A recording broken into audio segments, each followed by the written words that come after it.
Hello and welcome to a late night ratio podcast. I'm your host, Johnny Ray, and on the line, practicing social distancing, I have my co-host, one of our co-hosts, Mr. Jack Slayton. Hello. How are you doing, sir? Doing good. it's uh, it's kind of Which is a crazy. lie, but you know. Yeah, we're all in the same boat. I am here at Ratio headquarters in a dark room with a bunch of candles lit and intoxicants of choice. And we've got a great episode for you tonight. We've got Alice McMunn, better known as Malice, on the show. And she's a dancer and an all around badass. And you're really going to enjoy getting to know her better as we did out at last year's Psycho Las Vegas. But we'll get to that in just a minute and talk more about that. But first of all, we obviously have to talk about the elephant in the room, and that is COVID-19.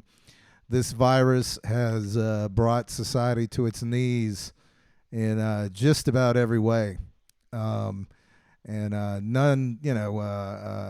Jack, you got anything to say about the current state of things?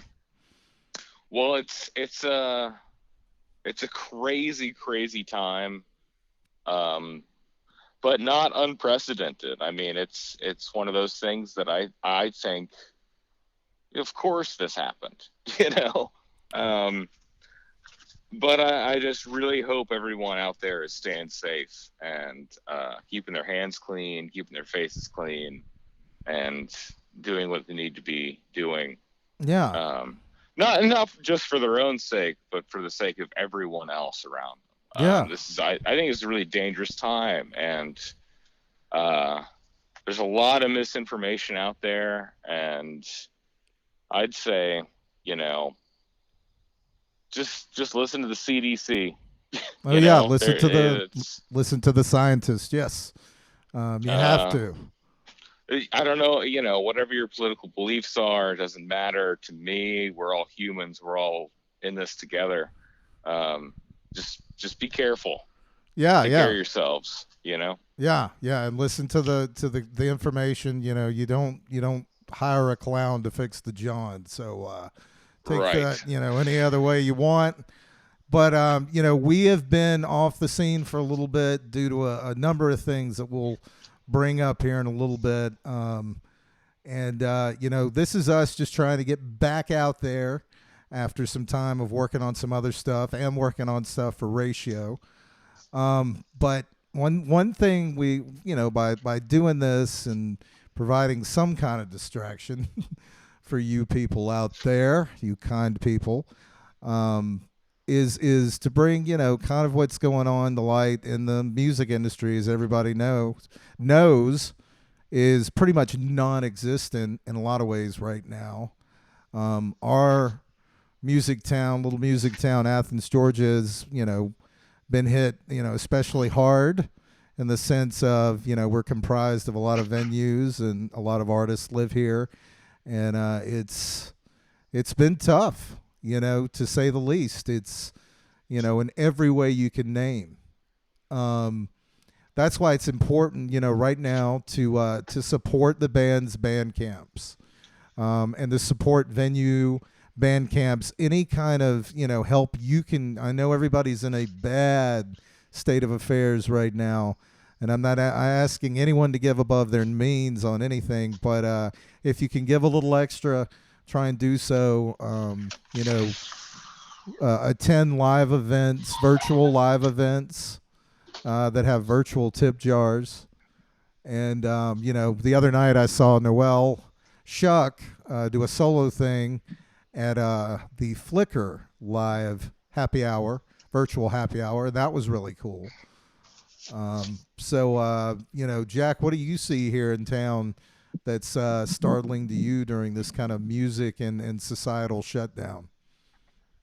Well, I think there's a lot of disappointment. You know, it's a difficult adjustment for a lot of people to make, and myself as well, you know.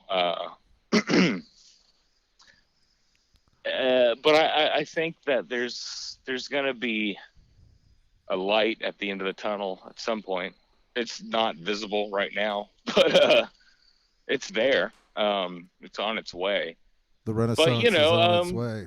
Yes. our town is doing the best they can, I think, and I feel very lucky to be in a place where we live, where our local um, friends and families are continuing to, uh, you know, look after each other and do what's right. So Absolutely, and we have friends like Samantha from Mean Queen, who's on the front lines of this, working at the hospital, and DJ absolutely, Mahogany, and we've got to give all the love and support we can to those people, all the strength we can, and that kind of ties together, our little online community here with the Ratio podcast and these crazy podcasts.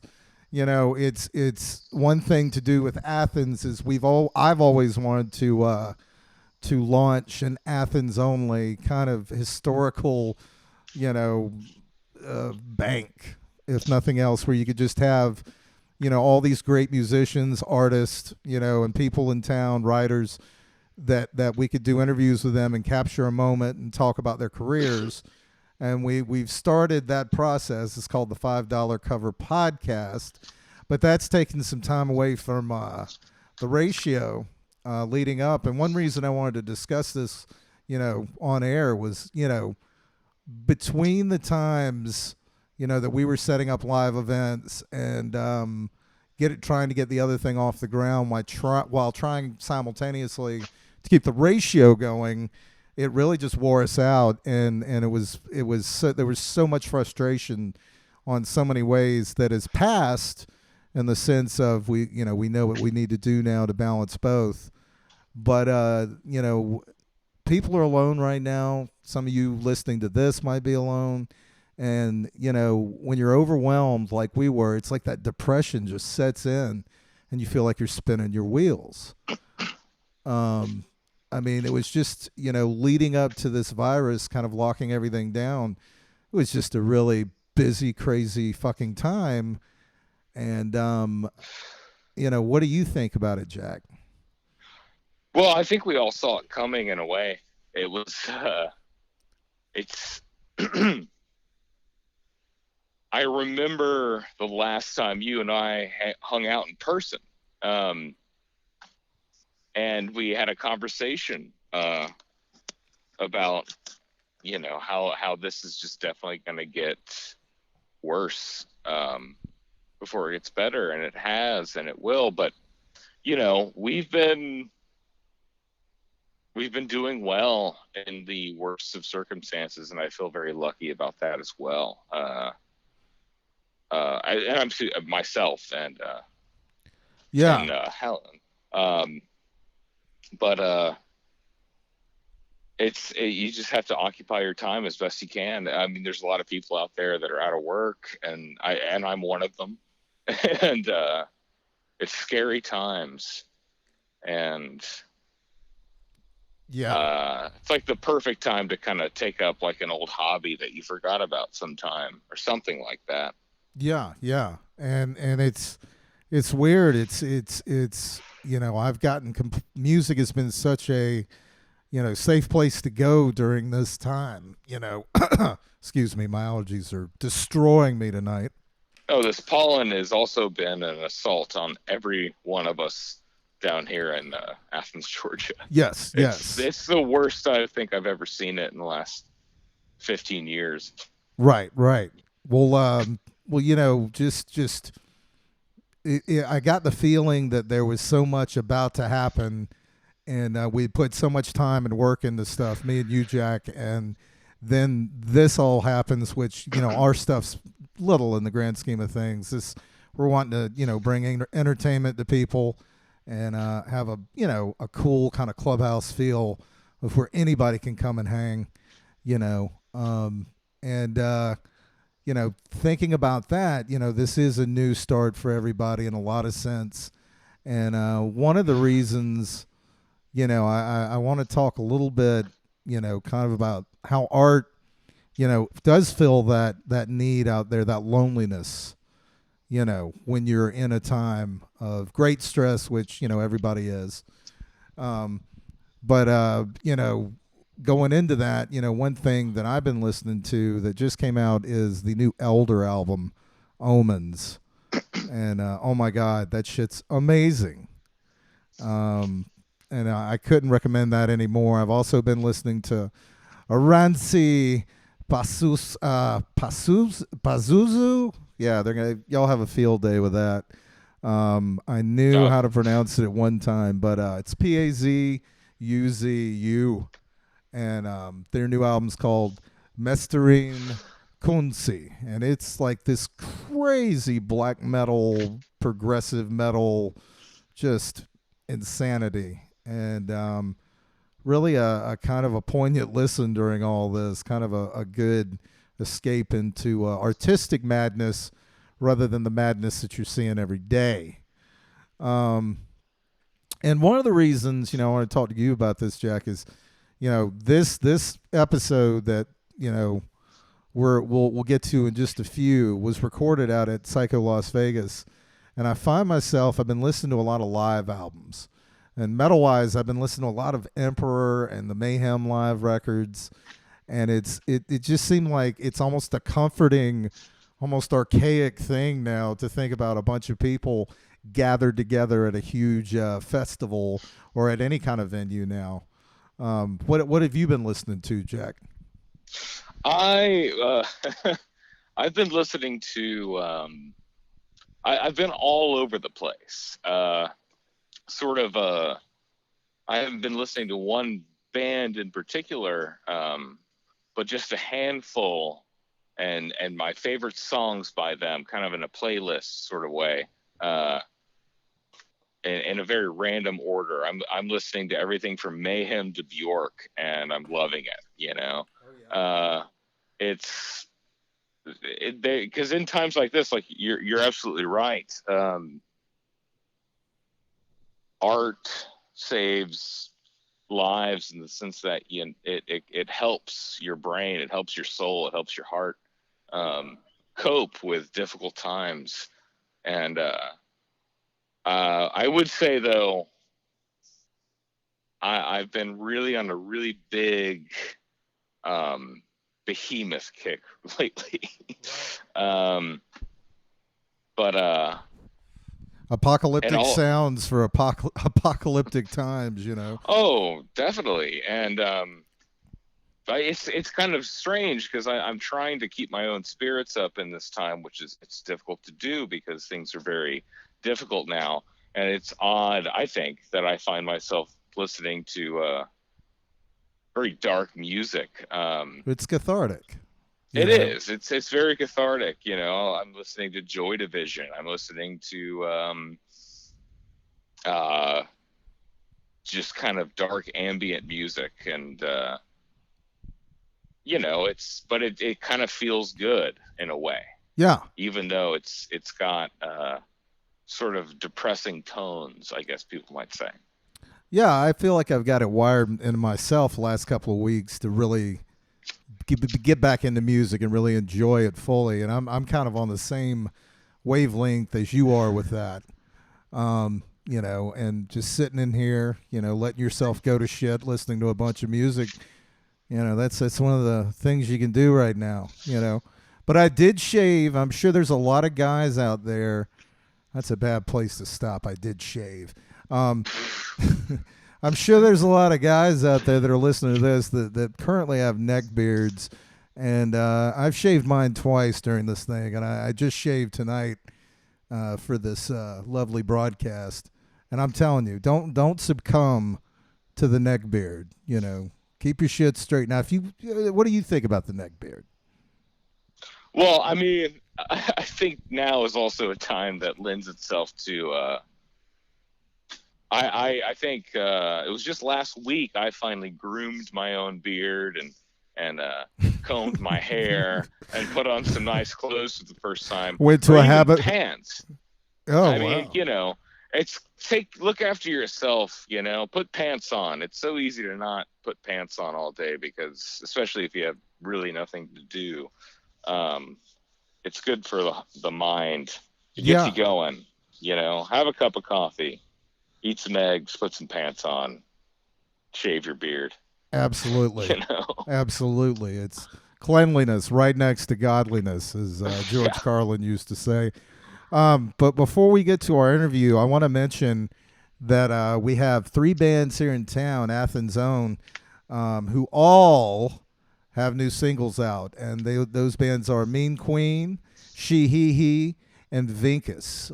Make sure to find them on the internet, on the social media, and go after these songs, man. And when you hear these records, I mean, Jesus, God Almighty, it's unbelievable how that triumvirate of those three, they have just made audio fire, in a lot of ways. So we should do a shot to them.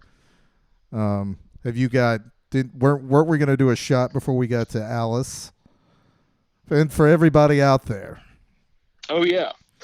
Um, Let's do a shot. so yeah, Jack's gonna do a bracing. What are you drinking, Jack? I'm drinking Old Crow tonight. Okay, going with the classy stuff. I am going to instead in lieu of drinking. I haven't been drinking lately, not because of any rehab or anything. But I'm gonna do a gigantic bong hit. So this is for all the bands and all the people out there that are in this time, and cheers to them. Cheers.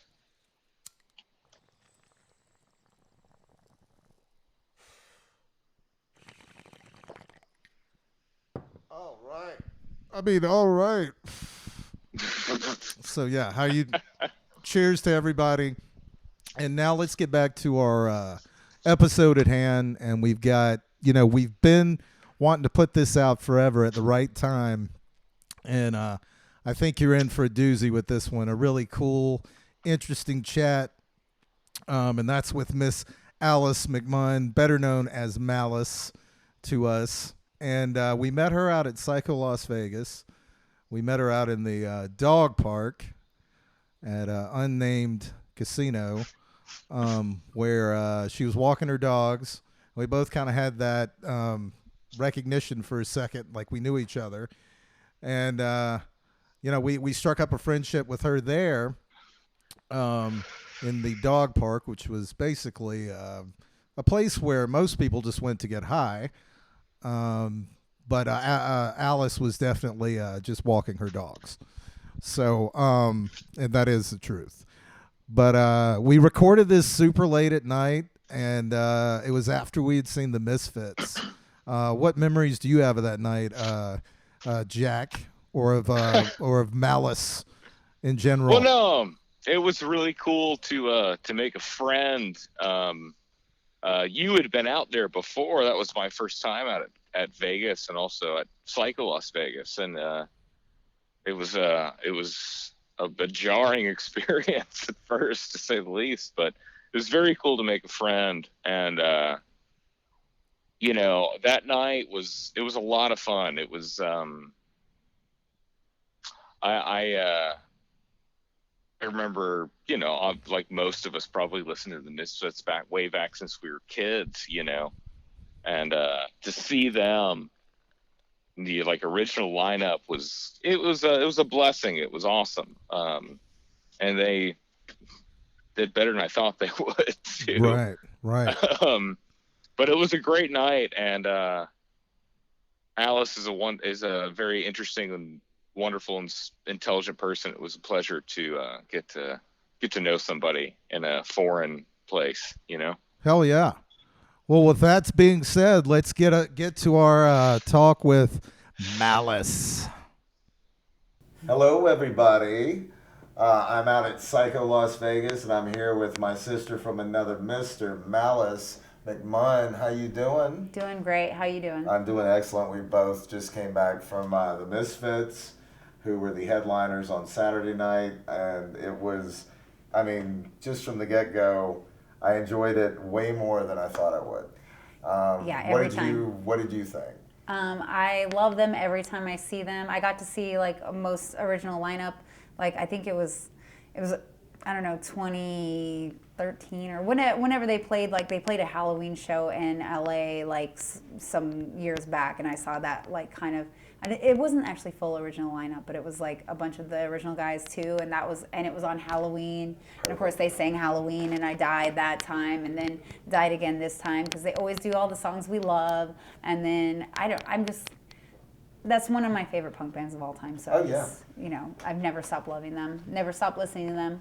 And just those songs, how perfectly they're constructed and how timeless they are. They're so timeless. They're just perfect in every way. And I don't, and they've influenced so many other bands. It's so crazy. And like bands in all sorts of other genres, like metal, punk, death rock, like rockabilly, like tons of rockabilly bands. They all kind of just exactly try to mimic him, but Yeah, and you take the time they came out, me and you were right at the same age, so we have that.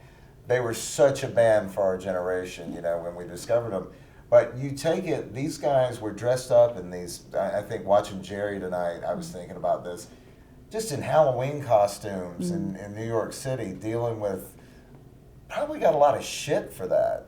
Yeah, they did, in some places. And it just made it all the more special seeing that. And then that's probably why they worked out all the time and fucking beat up people that jump on stage, Yeah. And I don't remember, I know Dole's more, he takes the fitness stuff very seriously, Sorry, I'm a little high. But I don't remember, he was always kind of the bigger, guy of the band. Don't let the other guys hear you say that. You guys are all equally. They're all. But it was so cool that you got to, we were up in this one section and we looked down and we saw Glenn hand the mic down, singing to somebody, and I hadn't seen Malice before the show to talk to her, so we were like working all afternoon, and all of a sudden we see Malice singing, the chorus of Last Caress with Glenn Danzig. Luckily you couldn't hear my voice because that would have been horrible. It would have ruined the whole show, but Yeah, me and Jack were both like, it's Malice! It was like the greatest thing, And, I was super happy. He he's seen me around, like in LA. We his main security guys, Russ and Dougie, they're like my homies. I used to do Poor Kids Radio with them, so I would go on their show all the time. And we interviewed Doyle on that show too, and we just talked about music all the time. We had DJs and stuff like that, and basically just talked about all the bands. Anyways, they've been working for him for 20 years, these guys, and so they always hooked me up with gigs with him and stuff. I got to be in his last movie and Christmas dinners even sometimes I've got to be in with them, and I'm always just sitting there this is really cool. Yeah. I can't say shit and I can't take any pictures, but it's cool. But seeing AC back playing, I was just thinking in his mind, I'm looking at it through his eyes Jesus Christ, I'm on stage with these pillars of my life that really inspired me to be where I am. Yeah. And it was just so special, and before we get kind of to the meat of this interview, what other bands have you seen so far? We're recording this on Saturday night, everybody, after the Misfits, so we still have another day to go. What are some other acts you've seen? There's so many, oh my God. It's been a whirlwind already, but I really... Carcass was awesome. Goat Horror were awesome. I just saw The Obsessed a minute ago. Old St. Vitus, those guys were awesome. Who else? There's just so many. Donovan, I only got to see a couple minutes of their set because they kept getting early time slots, which bums me out because I really love them. Insane, that's a Portland band that I like. I actually did one of their music videos back when they were just starting years ago. I'm only in it. You can see my hair for a second. I'm not really in that video, honestly. But it's a dope ass video. Let's see, what else did I see before Carcass? I saw, dude, I can't think of. There's too many. Like, It's I'm like gonna a have to haze like right now. sit down later and like look at my phone and remember everything I did today, because it's just like I'm sober and I can't keep track. I don't know how people that are drinking and partying are able to like know what they're doing. Oh yeah, I wanted to point that out. She's completely sober, and I'm higher than a Georgia pine. So this is No judgment here. right on, and we've been getting along all weekend. So it's really, This is why I like hanging out with people that are drunk and high, because they're going to be at my level now. Like, as a sober person, I'm already like more forgetful than everyone who's high or drunk. I'm already like more I'm already more willing to get naked than everyone. I'm already like, people are just getting to my level is what I'm saying. Right, And I'm right. really immature. So that's like, people are just coming to where I'm at. I hear you. You know? That's how I feel. Yeah. Now that leads me into, let's start talking a little bit about your story. And I can't even remember how we started. I know that we've met here, but I started following you for some reason, and I'd see every now and then you'd seen the podcast and stuff. So what did you, we've talked about this, you kind of began your career in Portland. Yeah. Tell us a little bit about that. Yeah, because I got sober in Portland, and then before I got sober, I wasn't social. I was a very antisocial drug user. Then I got sober, and I started becoming a dancer in Portland, stripper there. They get fully nude there, and it's a bar with naked ladies, and that's the way stripping should be. And I was always really well known as the like metal punk dancer back in the day. I used to like specifically only kind of dance to metal and punk, and everyone knew me for that. I did performance art for years there that was like kind of Wendy O. Williams inspired, because she's one of my biggest heroes. Plasmatics is like, and I earlier also backstage with the Doyle and them, that the original Slemenstra Hyman from Guar was down there, and I fucking love her. Fucking Like, awesome. yeah, she was like, oh, I met you one time before. I'm like, yeah, and I know what poor kids. I'm like, I know who you are. I fucking love you. But she's like really like, doesn't think people recognize her or whatever. But I'm like, no, I fucking know who you are. Yeah, love yeah. you. Anyway, yeah. So I always love like those. I think that's one of the things that kind of sucks about like a lot of the younger generation is they'll like, kind of like, dress certain ways or be in a certain music, but they never really look at the origins of these bands, Right.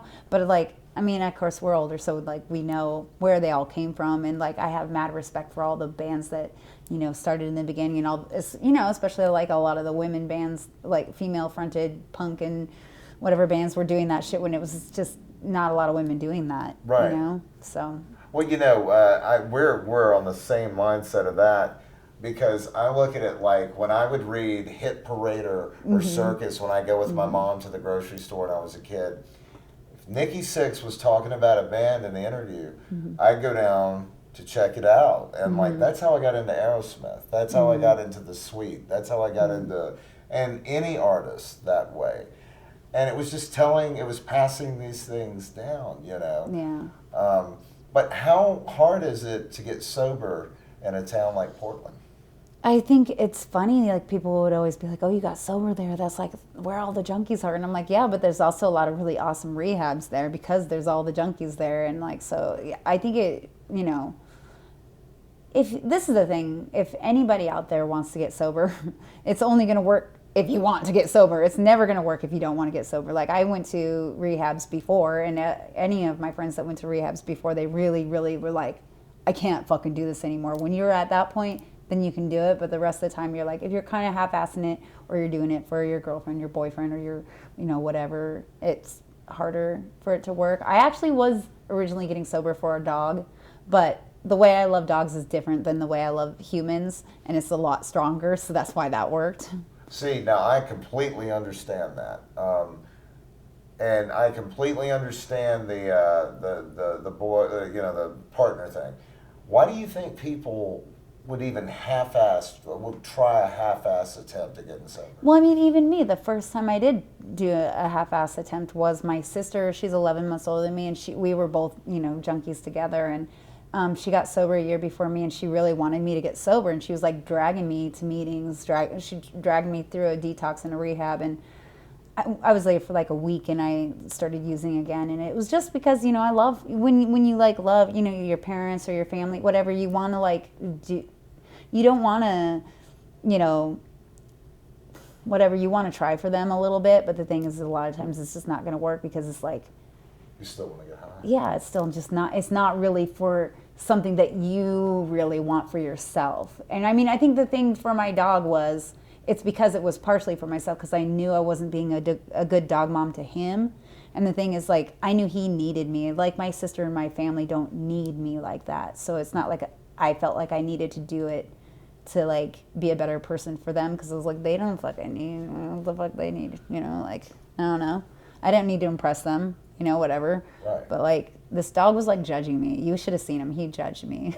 No, I completely understand this. Completely. He was like a Shar-Pei pit bull mix, so he had like wrinkles up above his like ears. So he like had like a pit bull body, except his head just had the Shar-Pei part. So it was like boxy and like wrinkly. And so he did look like he was always scowling and judging you, like, you're really gonna do that?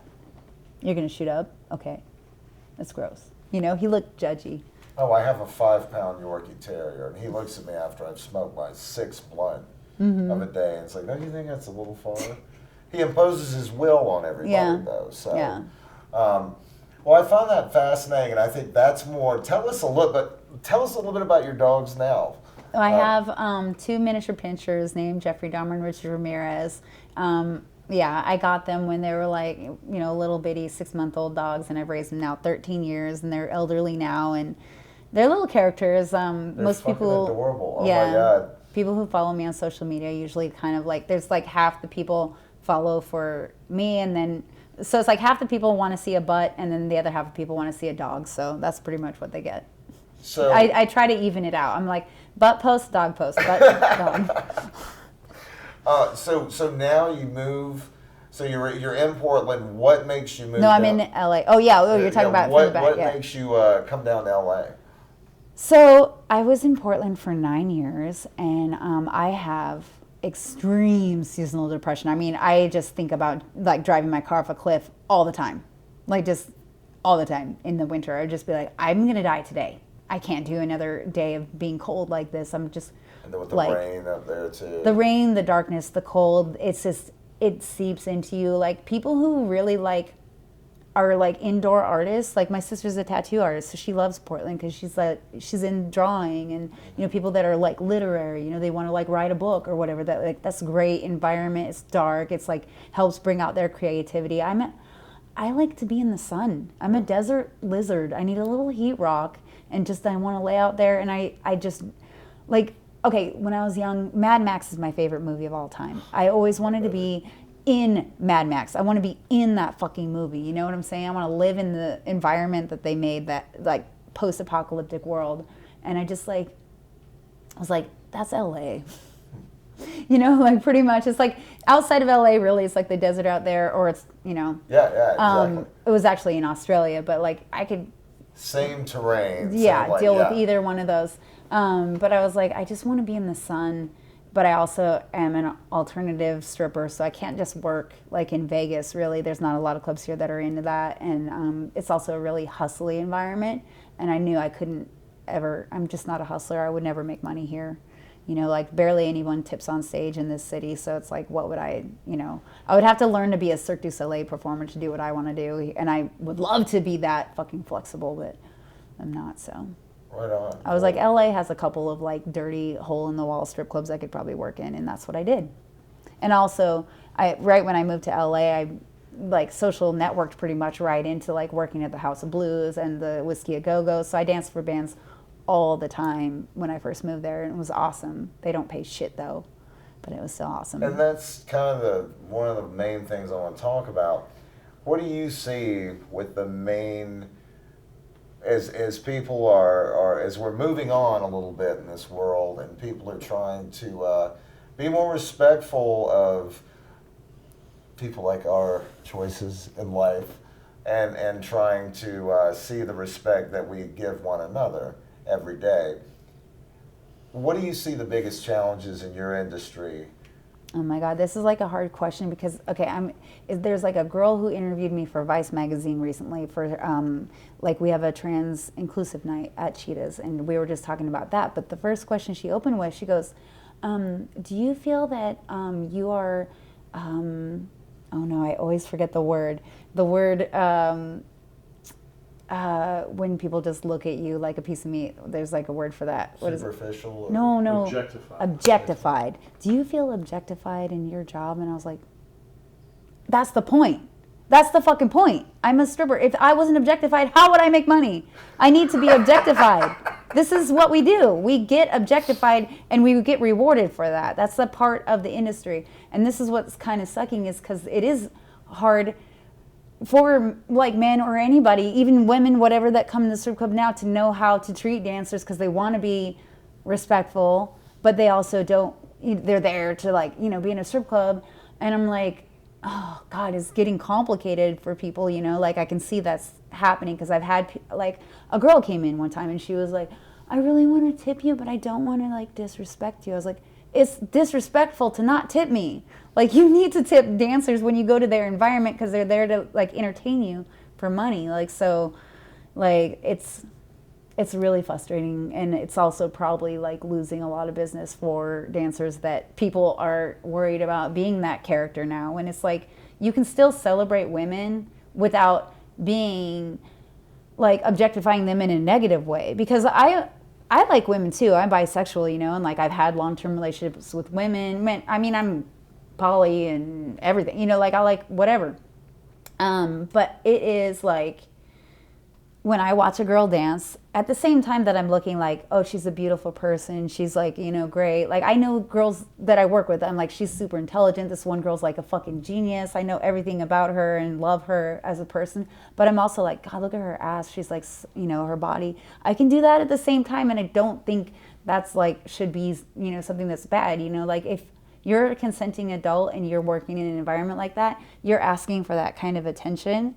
And the only time that, you know, it comes into negative is when, you know, like you're not soliciting someone to like do prostitution and someone is soliciting you. Like this is the thing. It's like if a dancer does that, she'll ask you. Like people shouldn't go in and ask strippers that they're going to go home with them or going to, you know, do any extras or whatever. That's something that a dancer that does that will ask, you know. Right.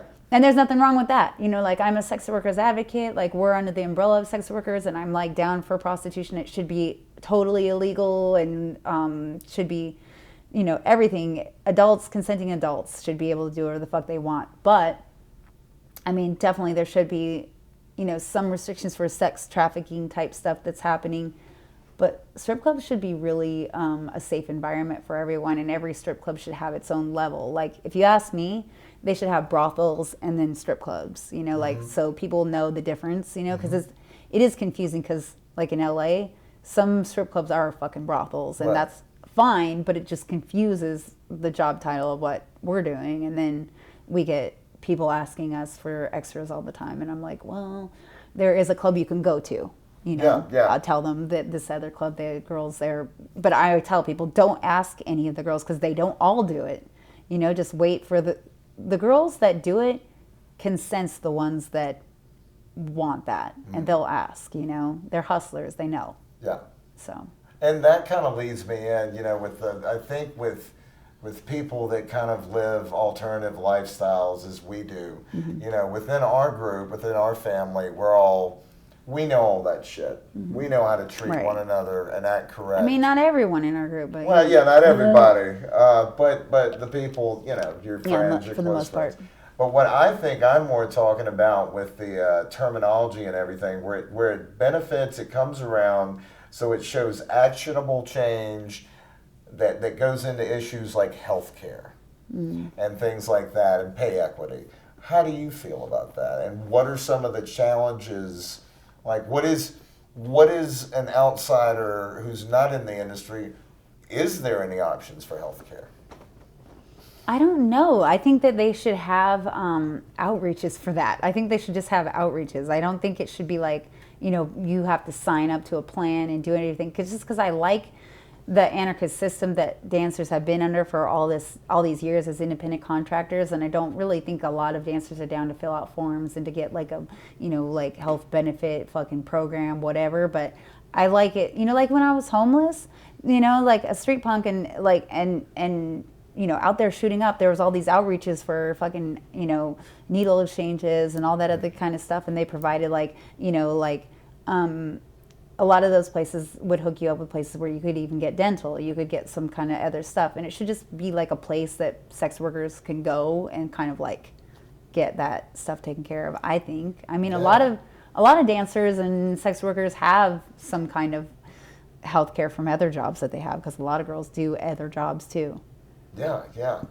And that's it. So you think a lot of these things would kind of be hampered from the beginning because of, kind of that loner attitude is what brings people to this line of work. Well, because a lot of girls, first of all, there's a lot of girls that are not from this country that do that job. There's a lot of girls that are, and they're, working illegally, but who cares? You know what I'm saying? They're like, they need to make extra money, obviously, and it's the kind of job that it's like, like some girls are moms. They don't want people to like know that they do that job. Some girls are like, mostly in Hollywood, all these girls are trying to be actresses. And in Hollywood, what's so funny is so many actresses started out as dancers, but if anyone knew that they were dancers, they wouldn't get hired. So like it's like an underground job. It's not like, if society still judges it, then society should like let it have its own independence. Like it's just like, if you it can't be a mainstream job, so it can't go along with the mainstream rules. That's just what I think. I love that. No, yeah, I mean, it makes so much sense when you put it like that. Yeah. And how do you see, though, these things intersecting with all these guys now? They can't even, some of them feel like they can't even tell a woman she's pretty or anything more in a strip club. How do you think these things are going to intersect here in the coming years? I don't know. I feel like it's kind of like going to be one of those things where it's like, how like in the 50s it got really prude for a minute, and then it snapped back to like the 60s with free love and like all that kind of stuff. And I think that's like a generational thing, and I think it's just gonna come to a head where like people are being so careful that it's annoying and they just give up. Kind of like, yeah. I just think it's just one of those things that it's like, with like with everyone being really politically correct, it's like people are being so politically correct that they have no freedom anymore. And it's getting to, like, some things are getting to the point where it's like, I mean, and I try to be respectful of a lot of things, but it's like, I hate that now that the internet exists, we know so much more about the personal lives of some of the artists that we like, and then we find out that some of the music we like, can I even like it now? Right. Like, I don't know, like, and then we have to have that discussion, like, so if I want to wear like a Mayhem shirt, do I have to walk around and be like, okay, I like the music, but not like the other part, you have to be all like, I don't know, I don't want to even deal with the conversation. Yeah. Because it's just, some people go straight to being offended and they get like angry, and people like beat people up for wearing a shirt. And some people don't even know that like some of the bands, because they didn't research it, some of the bands have some shady shit about them. And I think it's one of those things that eventually people are going to get like, oh, we can't like anything. So they're just going to stop caring or something. I don't think art, when you put it under a microscope, it's kind of like comedy, it's like, comedy's art. I don't think it's good to start picking things apart. I don't think it's good at all.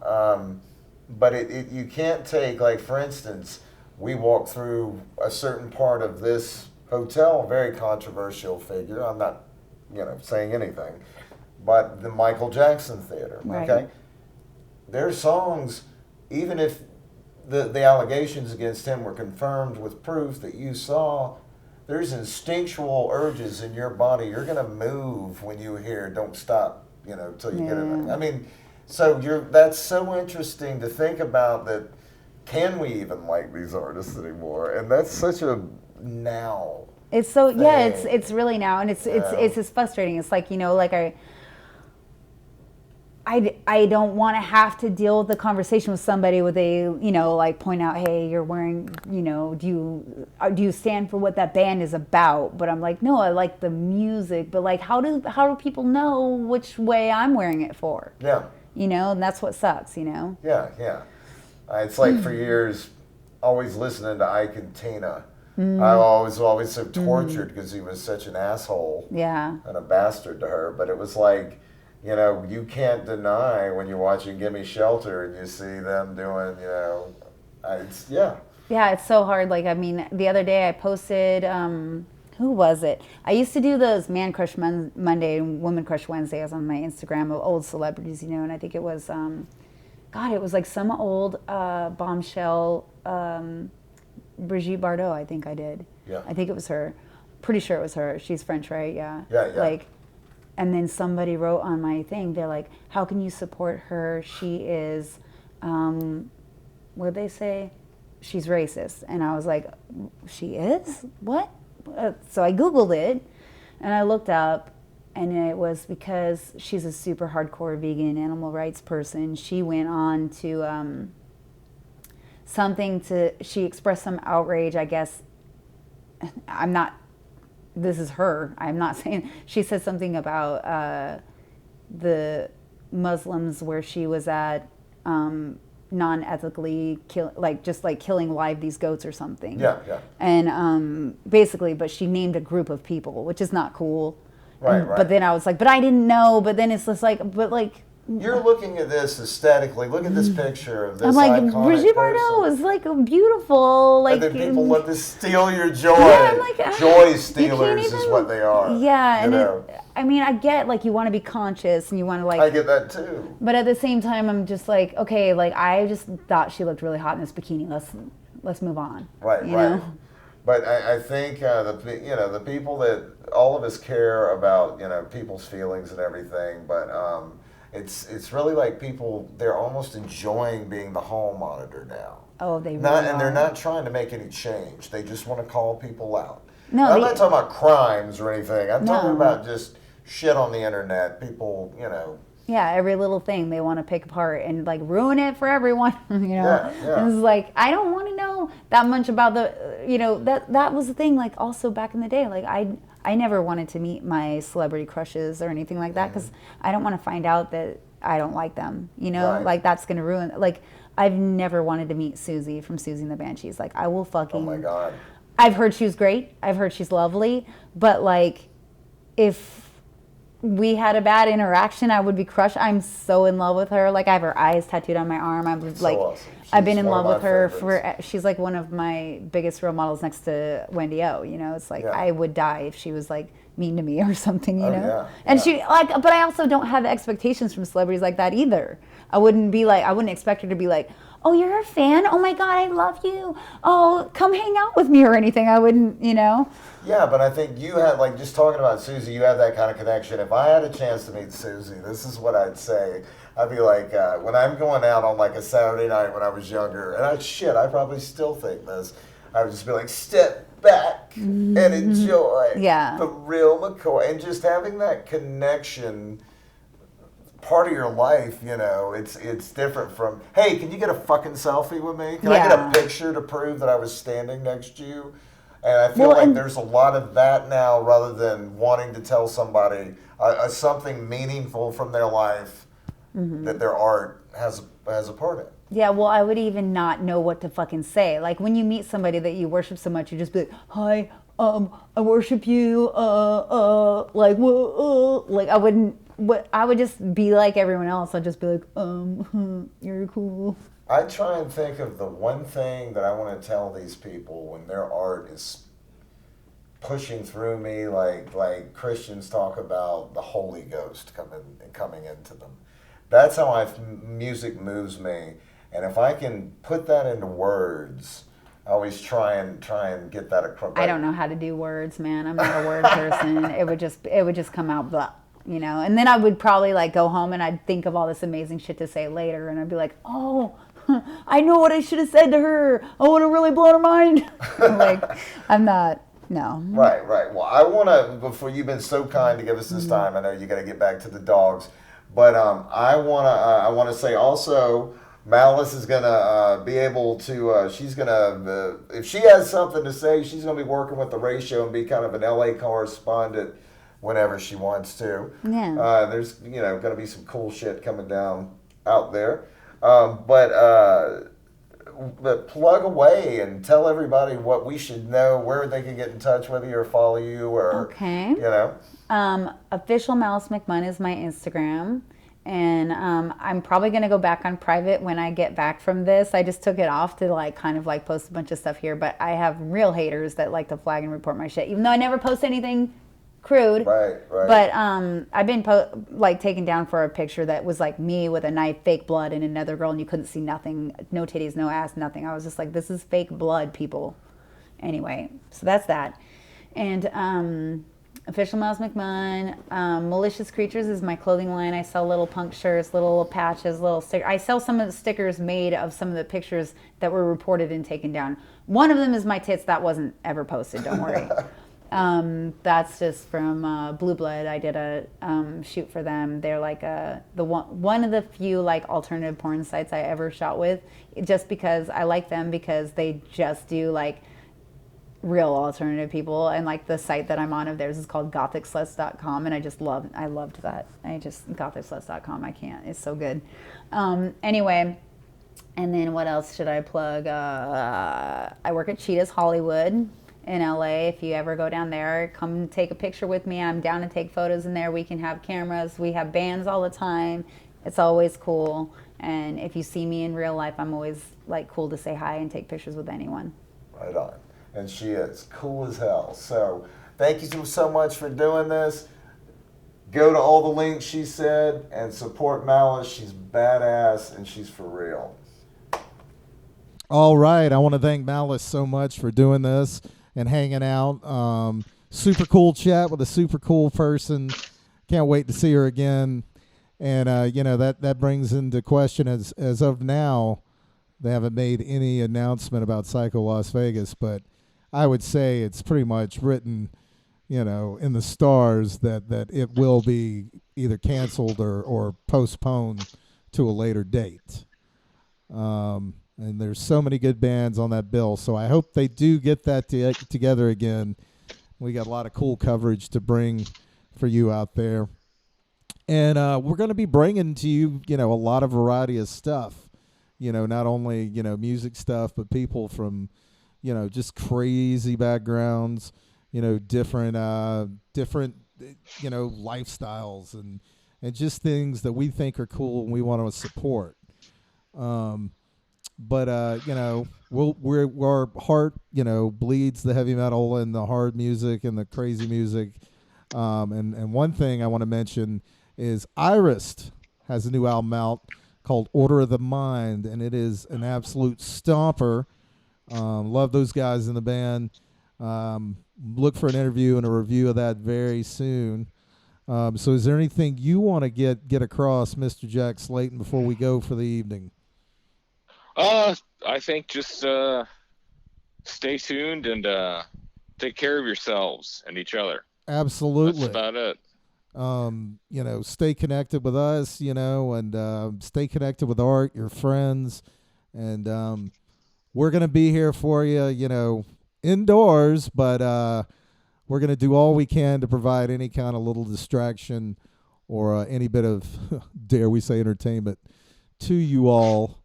But make sure to follow us on Instagram at Ratio Podcast, and make sure to like us on Facebook at The Ratio Podcast. You can also get in touch with us at ratiopodcast@gmail.com. If you have any ideas or any bands you want featured on The Ratio, let us know. But that being said, stay switched on, and we'll talk to you soon.